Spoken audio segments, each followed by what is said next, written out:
Joe Biden has authorized Ukraine to launch missiles deep into Russia. Ukraine is now allowed to use ATACMS missiles with a range of up to 300 kilometers to strike Russian territory. This happened after Biden's meeting with Xi Jinping, which took place today in Bolivia. Biden made the announcement, Reuters reports, citing 3 sources. What does this mean? Ukraine has been authorized to use these missiles, but the exact number and time of the first strikes are not yet known.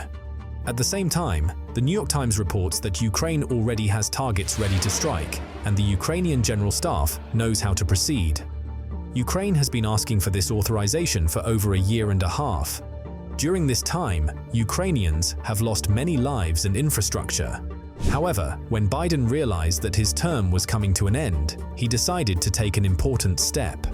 This became possible after his talks with Xi Jinping, during which they discussed, among other things, North Korea's participation in the war. According to reports, North Korea already has 12,000 troops in the Kursk region, and this is just the beginning. The situation is changing. Biden has given Ukraine the green light to launch retaliatory strikes, which will allow it to destroy warehouses, airfields, and other important military facilities in Russia's deep rear. This is strategically important, especially given Russia's amassing of 50,000 troops for attacks.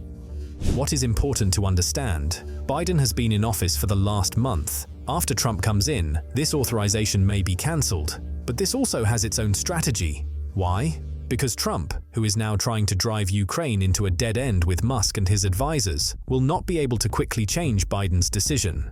Biden, in his last final marching chord, tried to play along with Ukraine and gave the go-ahead for Ukraine to change the situation on the battlefield. This will put Ukraine in a better position to negotiate or to unite the West around it. It shows that Ukrainians can beat the occupiers on their land, destroy them, and drive them out. The reason for this is one thing: the political permission to use American weapons. This is all that Ukraine needs. Ukraine is not asking for too much or too little. Ukraine is only asking for the ability to defend itself. This is what both Macron and Biden said at the time. Ukraine is a fighter who fights with his hands tied. Ukraine is a country that is currently defending itself without having a sufficient advantage. And now, the situation has begun to change, at least gradually. Ukraine needs to make a serious breakthrough and destroy as many airfields, warehouses, and other military facilities as possible. This will help in particular in the Kursk region, where Russia is gathering 50,000 troops to attack Ukraine. These missiles will allow Ukraine to maintain its defense and make Kursk a subject of negotiations. Russian territory could become an exchange fund that Ukraine could use even if it is forced to negotiate. The New York Times calls President Biden's decision a major shift in US policy. The search for a solution divided the current US president's advisors, and this decision was made just 2 months before the White House is to be occupied by a new owner, Republican Donald Trump. Immediately after the New York Times reported on Biden's decision, French media reported that the United Kingdom and France had also granted Ukraine permission to use its own long-range missiles to strike at the territory of the Russian Federation. Earlier, it was reported that British Prime Minister Keir Starmer and French President Emmanuel Macron intend to persuade the current US president to grant Ukraine such permission. As you know, the discussion about the need to allow Ukraine to use long-range weapons of Western production to strike the sovereign territory of the Russian Federation has been going on for several months. This desire of Ukraine was discussed between US Secretary of State Anthony Blinken and British Foreign Secretary David Lammy. Later, the foreign ministers held talks in Kyiv with Ukrainian President Volodymyr Zelensky. British Prime Minister Keir Starmer discussed the need for such a permit in Washington during his talks with President Biden, and later, President Zelensky also spoke with the American president about this topic.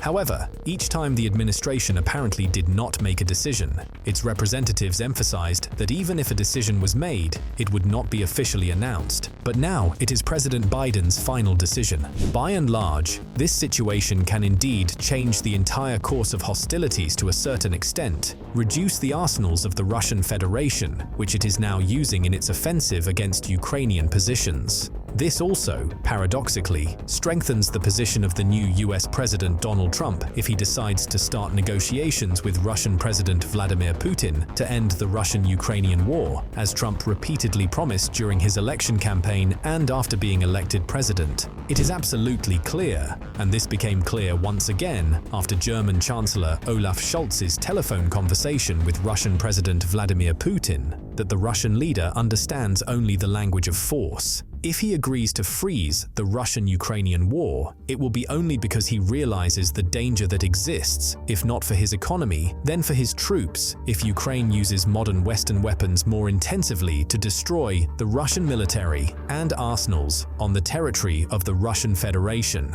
This also creates a completely different situation for possible negotiations between Moscow and Kiev, if they are initiated by Donald Trump. In this situation, Moscow will have to think about what to do with the presence of the Ukrainian armed forces in the Kursk region and how to separate this presence from the presence of Russian troops in the occupied territories of Donetsk, Luhansk, Kherson, Zaporizhzhia regions of Ukraine, as well as Crimea and Sevastopol, which, as we know, from the point of view of Vladimir Putin and his parliament, is the territory of the Russian Federation itself. So basically, any sort of war, it's the war of the economy, right? I mean, it's a return on the investment. So, for example, if Ukrainians send recently, you probably have heard about these huge ammunition depots that exploded in Russia. So Russia lost billions and billions of dollars, basically in the past, week, and the reason it came was because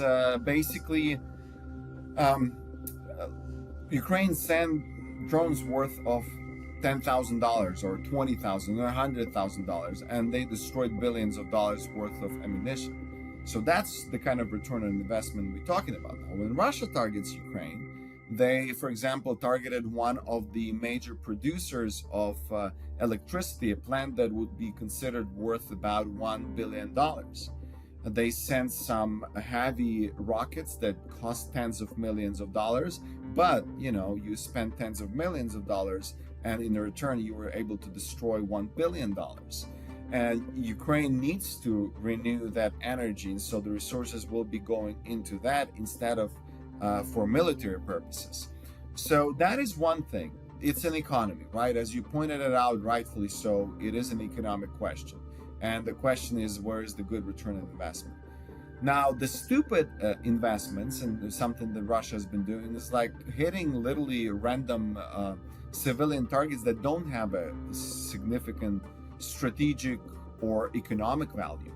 For example, you send a military rocket into some sort of hospital or near a hospital, which, you just destroy lives, but you're not gaining anything on the economic front.